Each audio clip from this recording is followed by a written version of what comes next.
Well, James Douris works in the Disaster Risk Reduction Division for the World Meteorological Organization, and he joins us now from Geneva. James, what's the most dangerous part of this storm? Most dangerous part of the storm, outside of the extreme wind and tornadoes, which you can take shelter from, is the storm surge. And this could be quite considerable, as was stated earlier. 4.5 meter storm surge is expected along the southern and western part of the Florida Peninsula, according to the National Weather Service.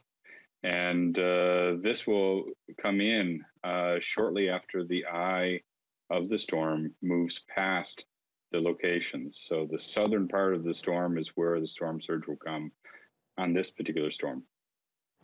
James, why are storm surges so dangerous, and why is this part of the country particularly prone to them? Well, storm surges happen in most places around the world that are subject to tropical storms and typhoons and hurricanes. This particular area is quite vulnerable in the sense that many of the areas are low-lying. The elevation is not too high. So you're talking about maybe a half a meter to maybe 2 meter above sea level elevation.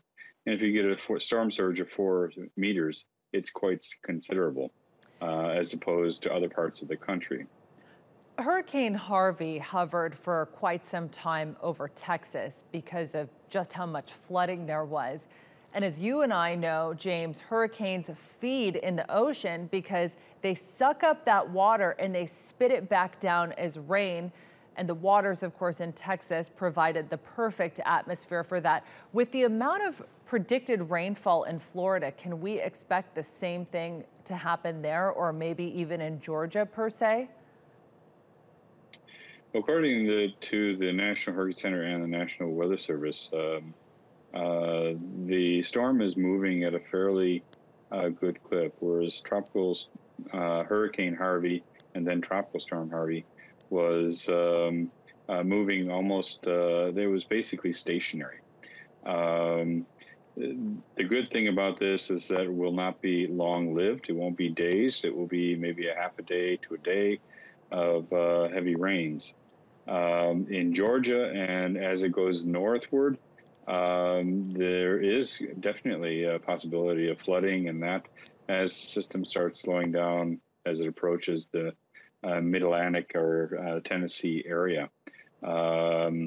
And they are assessing that at the moment. They will issue whatever watches and warnings when that comes about.